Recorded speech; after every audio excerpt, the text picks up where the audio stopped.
Hello everyone. So, welcome to today's class for learning GRE vocab with me. So, we are going to learn 10 words today. Okay. So, we are on Unit 11 from BARRON'S GRE. So, the first word for the day is bucolic. How do you spell that? B-U-C-O-L-I-C. Bucolic is an adjective word which means characteristic of the countryside, rustic or pastoral. So the example sentence for this is, the south end of Toronto's beautiful High Park is a bucolic expanse of land that is perfect for anyone wanting a quiet walk. So we can have another sentence on bucolic. Bucolic sentence. So every time I want to learn something new or want to see a new sentence for the same word, I go on Google and type it like this. So I get the sentence like, he drank in the sights and sounds of the bucolic worlds around him, and for the first time in days felt relaxed. So bucolic means characteristic of the countryside. So how is countryside generally? So if we type in countryside and go to images, we get these pictures. So it's very pastoral, with vast expanse of green pastures and cows and trees, good ambience, like lots of mountains and stuff like that. So this is the meaning of countryside. So he drank in the sights and sounds of the bucolic worlds around him, and for the first time in days felt relaxed. They included bucolic poems in Greek. Where do they live? She asked as we rolled up and down low hills by bucolic pastures. Okay, so you got my point. Now, next word. So next word is B-U-R-G-E-O-N, Burgeon. So if we want to understand how is this pronounced, we again go to Google and Burgeon, Berger, Burgeon, Berger, Burgeon, Berger. So you hear it now, Berger. So Berger means to, it is a verb, it means to flourish, F-L-O-U-R-I-S-H, flourish. So the example sentence in the book is, after World War II, the increased speed of industrialization and a burgeoning world population resulted in such an increase in pollution that it began to be recognized by some people as a threat to the human habitat, Earth. Okay, so we go to the next word now, third word, burnish, B-U-R-N-I-S-H. So burnish is again a verb which means to polish, P-O-L-I-S-H. So burnish means polish.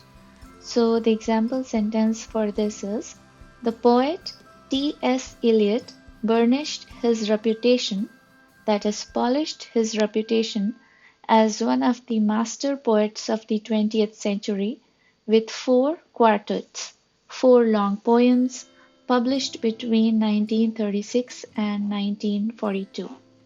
Okay, So burnish means to polish.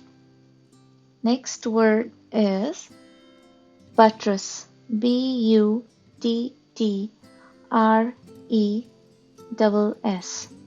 It is a verb. It means to reinforce. Reinforce. Reinforce or to support. Okay. So the example sentence for this is: some critics of the American legal system argue that the requirement of proving guilt beyond a reasonable doubt is too difficult a criterion to use, and buttress their case by citing the fact, that is, they reinforced their case by citing the fact that objective studies suggest that only a very small number of criminals are successfully prosecuted. Okay, so buttress means to reinforce or support. Okay, so now we are starting with C. We have completed A, we have completed B, now we are starting with C.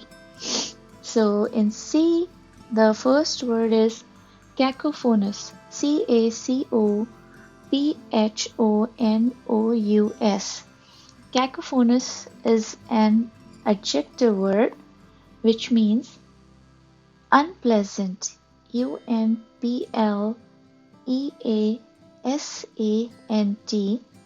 Unpleasant or harsh sounding. Okay.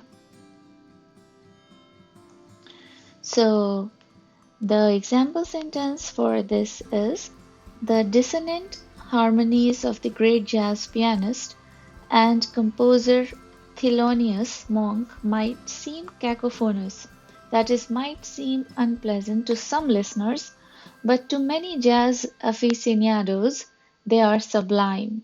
Like, everybody likes them. So another sentence for this is: a cacophony is a jarring, unpleasant noise. Basically, it's a further description of the word cacophony. Okay, so terms from the art sciences and social sciences. Aficionados. So there is another word which we read about, which we study in the sentence. It is aficionados. Aficionados. Aficionados means people who are enthusiastic admirers or followers. Okay. So next word is Kaj. Cadge. So what does Kaj means? It is a verb. It means to beg or sponge. Okay.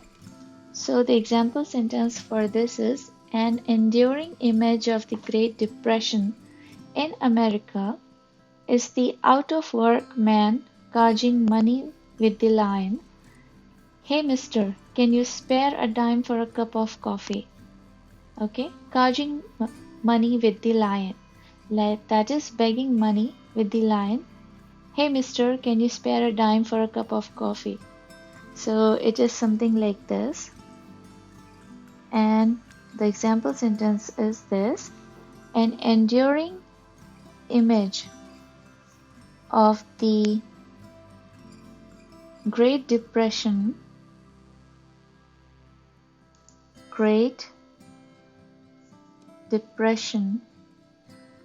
in America is the out-of-work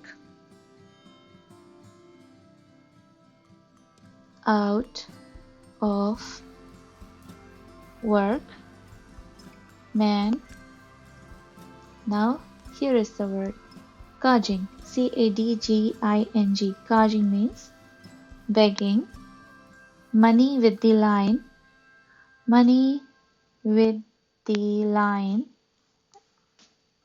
And what is the line using which they beg for money? "Hey mister,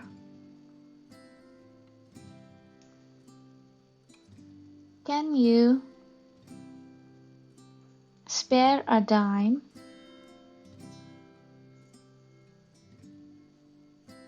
for a cup of coffee. So this is how they were cadging, that is begging for money. Okay, so yeah, this is the word and this is the sentence. Next is callous. So also let me also tell you a little about terms from the arts, sciences and social sciences that we read in this sentence. Great Depression. So Great Depression, a very large economic decline. Basically, it was an economic decline in the year 1929. Major industrial nations such as Great Britain, Japan, and the United States were greatly affected by declines in nearly all measures of economic prosperity, such as employment and profits.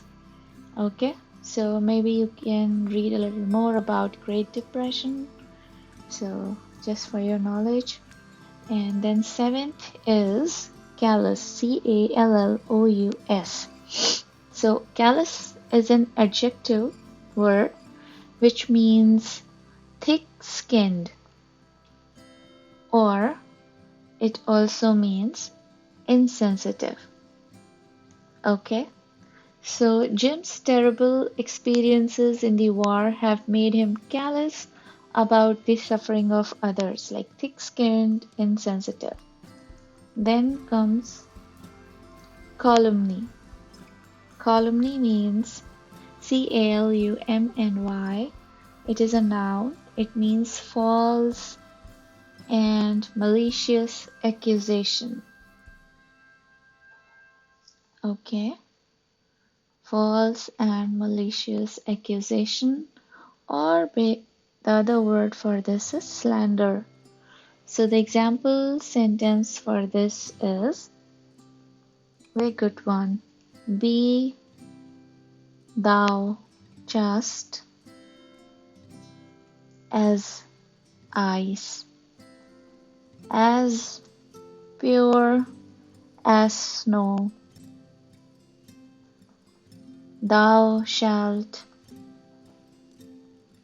not escape calumny. Calumny.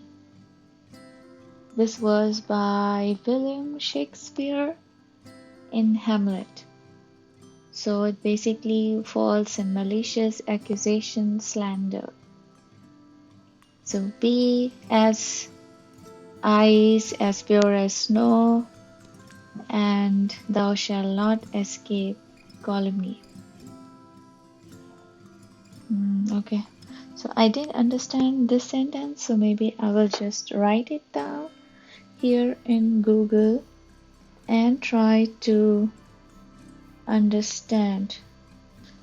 Be thou just as ice, as pure as snow, meaning so somebody else has also not been able to understand.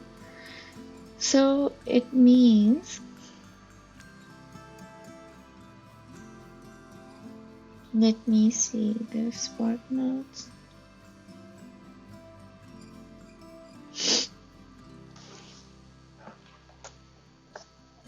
Let me do a little Google search.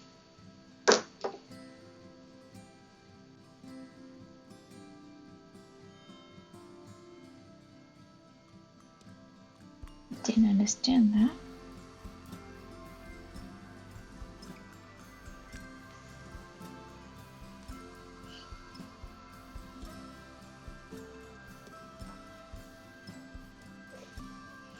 Be thou just as ice.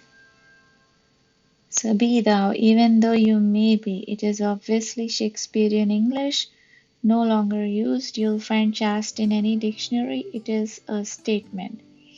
So even if thou may be chaste as ice, as pure as snow, thou shalt not escape calumny. So The indicative would be, thou art as chaste as ice, as pure as snow, but yet they will tell lies of thee. Okay. So basically, if we go back, we see that calumny means false and malicious accusation or slander. Be thou chaste as ice, as pure as snow, thou shalt not escape calumny. Okay, this was a sentence in Hamlet by William Shakespeare. Then ninth is canard, C-A-N-A-R-D. It is a noun.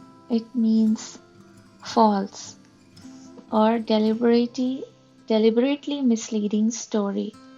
D-E-L-I-B-E-R-A-T-E-L-Y. Misleading story. So the sentence is, most politicians do not want to be associated with the old canard that big government in Washington can solve all of America's problems. So big canard, big false, like a deliberately misled story, So next is canon, C-A-N-O-N. It is a noun again, and it means an established principle.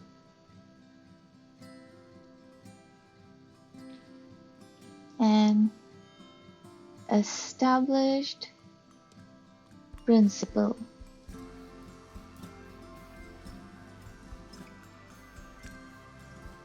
A basis or standard for judgment.